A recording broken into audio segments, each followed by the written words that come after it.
Rami X back in the video. Hope you guys all enjoyed today's video. Make sure to hit that like and subscribe button. Also, it would be greatly appreciated if you supported the links affiliated down below. With that being said, we can now get into the recap. In the last part, we basically ended off with Naruto, Sasuke, and Sakura traveling through the forest of death. But with that being said, a little bit before that, Naruto had kind of just, well, to be frank, disconnected from the Susano. Basically, the Susano wanted to use its better judgment to basically just finish off Zabuza right there and then. And honestly, it was genuine better judgment in my opinion. You know, the Susano was trying to look out for his master slash companion, whatever you want to call their relationship, so to speak. But with that being said, Naruto would actually get in the way of the Susanoo's attack. Also, the Susanoo's name is Kabuto, or Kabuto's attack, whatever you want to call it. But with that being said, after that, he basically said that like he never wants help from the Susanoo, because in that vital moment, the Susanoo did not listen to him and had his own, will, so to speak, even though he's supposed to listen to Naruto. Now, with that being said, Naruto would encounter Orochimaru. Here we would see the events of the canon roll out as Sasuke would still be bit by Orochimaru. Not only that, but Naruto would still go berserk, so to speak, as this time he would rely on the Nine Tails. And the Nine Tails gave him a lot more chakra, about 2 tails this time. And maybe or maybe not, you can see how much stronger this Naruto is going to be against Orochimaru. And honestly, he's actually kind of beating him in this fight. Why, you may be asking, he gave Naruto so much more chakra, about 2 tails more, or like 1.5 tails more, however much you think the KCM 0 is. Anyhow, with that being said, it's pretty simple. Due to the fact that Naruto never, like ever, has to rely on, the Kyuubi's chakra, it kind of just has been there and hasn't been able to push its chakra through the seal to try and weaken it. That's why Naruto's seal starts to get weakened over time. But with that being said, so he's just pushing out all of his chakra that was built up, all of his frustration with the Susanoo, and he's kind of just trying to capitalize off of Naruto distancing himself from the Susanoo. Now, with that being said, Naruto would actually start to put a lot of pressure on Orochimaru, as Orochimaru would be hit after hit after hit. With that being said, eventually Orochimaru would try to retaliate, as Naruto would eventually roar at Orochimaru. This roar wouldn't do too much, but it would burst Orochimaru's eardrums due to the fact that they were so close to each other. Not only that, but then he would send a shockwave towards Orochimaru, which Orochimaru would use a mud-like substitution jutsu. We saw this when Sasuke used a fireball on Orochimaru, and then he quickly kind of became like mucky and mud. With that being said, that would be used here as well, as eventually Naruto would realize that, well, he can only fight for so long, and the same thing with Orochimaru. So rather than continuing to fight Orochimaru, who he still doesn't know if he is an actual, person who's in the exams or whatnot, he would rather try to, escape. So that's what they'd be doing. They'd rush out of the forest and they'd go very, very, very quickly as, well, to not be seen, so to speak, or so that nobody really catches on to them. Now, with that being said, Naruto would stop at the, I guess you could say, exit to the Forest of Death, as there was a certain someone there. His name is Gaara Kazekage. Now, you may be asking, how is Naruto so quick? Well, he still has the 9 tails, his 2 tails amp, and basically he's with the rest of his team since he's just been, like, holding them, if that makes sense. Not like holding, like, in his hands, but, like, his right hand's, like, holding, like, Sasuke's arm, and, like, his left hand's holding, like, Sakura's arm, and he's able to just, like, pull them, if that makes sense. But with that being said, both Gaara and Naruto would have an interaction, because Naruto was able to basically, I guess you could just say, get out quicker than Gaara, so he was able to beat Gaara. But as we do know, there are, like, I guess you could say, people waiting, or people, like, watching, so this fight was actually being watched by a few, like, Chunin from the Leaf Village. as we did see that there are like cameras. Now with that being said, Gaara and Naruto would have a fight. Gaara now immediately hated Naruto. Nobody has the right to challenge his existence in his mind. This was just the mindset that he had. With that being said, Naruto would be that challenger. Naruto challenged his ideals. Naruto challenged his presence, his aura, and was not scared before him. With that being said, Gaara would be bombarded with attack after attack. Naruto still had that power of the Kyuubi, rushing and bursting through him as he would continue to hit Gaara. Eventually, Naruto would start to become more composed as he would grab onto his sword, unleashing the Kyuubi's wrath on it as well, as he would then yell out, "Divine Retribution." This attack was interesting to Gaara. Retribution, he wondered what Naruto meant. Divine. He would then ask if Naruto was claiming to be a god, as Naruto would shake his head. "Never did I assert that I was. Though, I will tell you here that you will feel unimaginable pain. When I hit you before, you were able to regenerate, so to speak, but it almost felt like I was chipping away at something. So, if my theory is correct, if I hit you with a full power attack, that armor or whatever defense you have should at least break. But I shouldn't kill you. Something else, like your true form or self or just your real body should be underneath, shouldn't it?" Gaara's jaw would drop, if only for a few seconds, as he was surprised that Naruto was so smart, so, I guess you could say, tactically smart, powerful, strong. But with that being said, Naruto would then cut Gaara. But just like Naruto had predicted, Gaara had his sand armor. He didn't know that it was actually sand armor, but he realized that Gaara was still alive, basically. As he would then tell Gaara that he does not wish to fight him, merely he wishes to become a Chunin. Gaara would wonder how somebody like Naruto was so strong, as Naruto and Gaara would now have a full-on conversation. "Are you mocking my existence?" Naruto would shake his head no. "Never would I do that, red-haired boy. My name is Gaara of the Sand. You will address me how I see it fit. Now, sand bullets." Gaara would then send forth multiple sand bullets towards Naruto, as Naruto would dodge most of them, telling Gaara that there is no need to fight. The Chunin who were watching the fight would wonder if they should, go down and attack Gaara, or go down and subdue Gaara and Naruto, even, as they would decide against it, as from what they were seeing, this fight was not one that you could easily break up. Now, with that being said, Naruto would continue to talk. "They say that in each village, there is somebody known as a Jinchuriki, the ones who possess the tailed beast." This shocked Gaara. What was this boy with blonde hair and blue eyes, and a fighting spirit that he had never seen before, alluding to? What was he trying to say? As Naruto would continue. "And since you're from the sand, you possess the sand around you as well. At least that's what I'm assuming.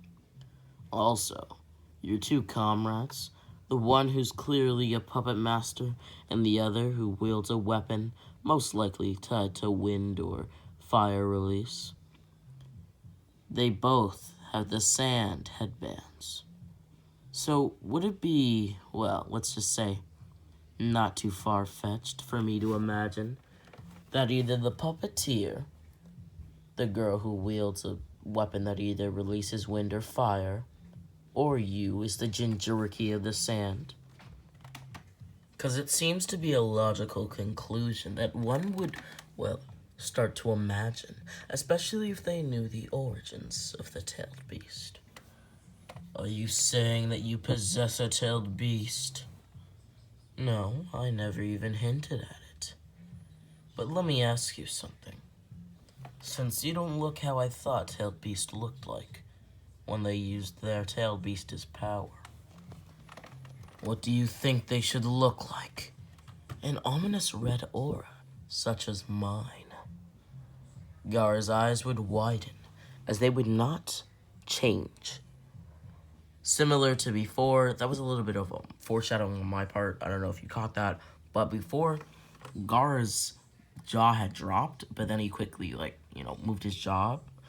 But this time, his eyes have just been staying widened. Not something key, but, it's still something. With that being said, Naruto would then smirk. That's why I've been holding back. I first wanted to know if you were a Jinchuriki. Now, I say holding back, and I hope you guys understood that Naruto was holding back and was able to, deal with Gaara relatively easily, because he's actually about to, one-shot Gaara. Spoiler alert. With that being said, Naruto would then pull back a fist, as he would tell Gaara that at this current moment, he's accessed 2 tails of his tailed beast's power. Whether or not the tailed beast did it on purpose, or Naruto had to siphon it off himself, it is 2 tails. With that being said, Naruto would quickly blitz Gaara, appearing in front of him before he could even react, as he would punch Gaara through the building that they were in and out as far as even to the main central Leaf Village, the heart of the Leaf Village. That's how massive this punch was. That's how strong this punch was. If that makes sense. With that being said, Naruto would then tell his team that it's time to go, as the Chunin who were watching would applaud Naruto through the camera, as they would not be able to actually communicate with Naruto, but they were happy that Naruto had won the duel, especially since it looked to be a life or death battle, and Naruto was, a Leaf Shinobi, though they were a little scared by the chakra that was coming off of Naruto that almost looked demonic, so to speak. With that being said, the preliminaries in this timeline are going to go about the same. Ino's not beating Sakura. Sakura's not really beating, Ino. But now that I think about it, Sakura may beat Ino in his timeline. If not, you remember in the first part, which, was just a part ago, I mentioned that Haku, Zabuza, Sasuke, Sakura, and Naruto formed a squad, which, was a pretty decent squad, so to speak, which, like I said before, included Kakashi, Sasuke, Sakura, Haku, and Naruto. And so I was thinking, they had trained together, right? Maybe this is just off the top of my head, but I feel like Sakura will win here. And that's not to, be mean to anybody who likes Ino as a character, but Ino's just kind of weak here, at least compared to Sakura, who has been training with top dogs like Naruto, Sasuke, Kakashi, and Haku, like I already explained, so to speak. With that being said, it's not going to be an easy fight. It's actually going to be high def. But we actually did even see Sakura have a superior will, being able to break Ino's mind transfer jutsu. But yeah, so she's going to win the preliminaries. But after that, she's not progressing anymore. She's getting slapped, so to speak. But there are 2 fights that I do think are going to change here. Both the Neji versus Naruto fight and the Sasuke versus Gaara fight. Now, some of you may be wondering, why would these fights change? Well, pretty simple. Both Naruto and Sasuke are much stronger.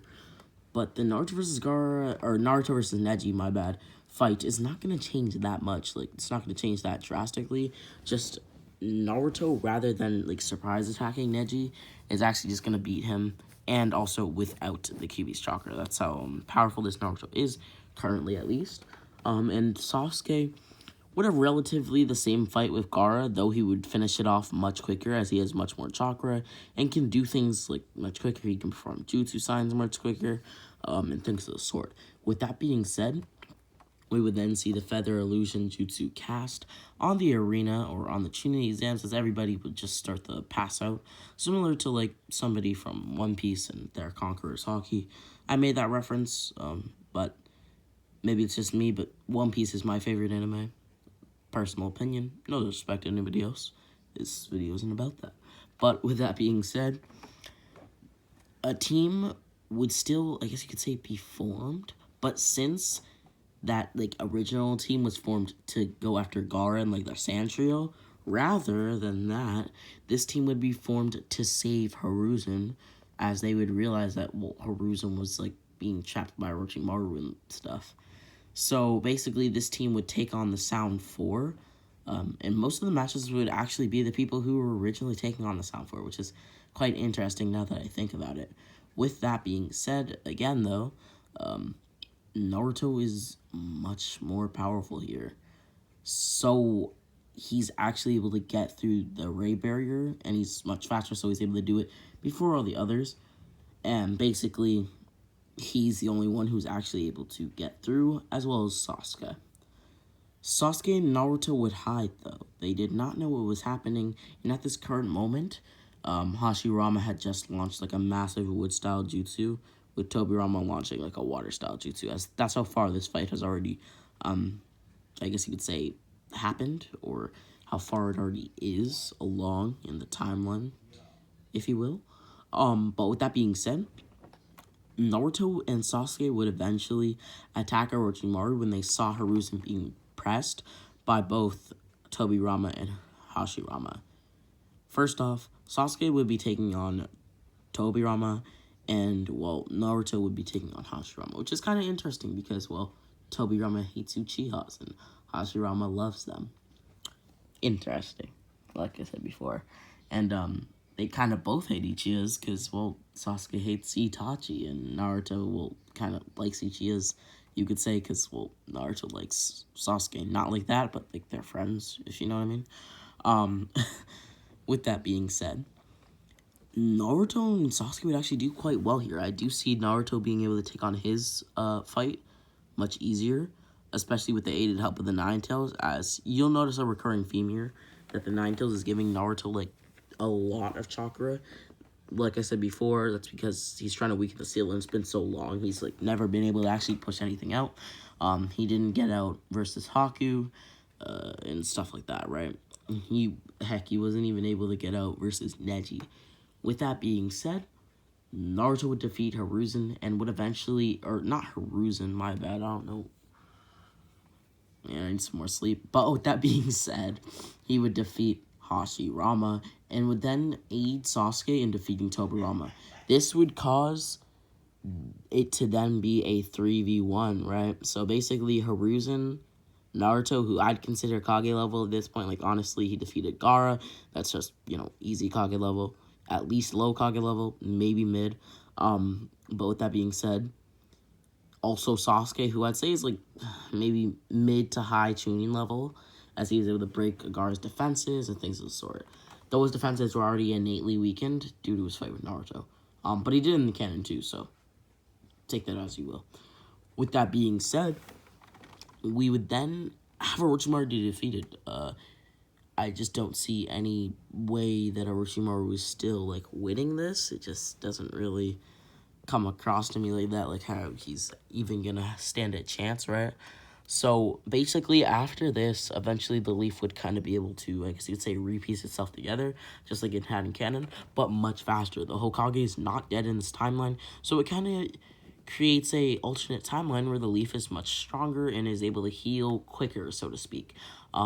The Sand and the Leaf would recreate bonds, as Naruto in this timeline had kind of taught no jutsu to Gaara. And I say this in a way where Gaara hadn't been actually taught no jutsu, but where, like, he's, like, basically defeated and Naruto's talking to him. Rather, they had a actual conversation where Naruto would basically straighten out Gaara, so to speak.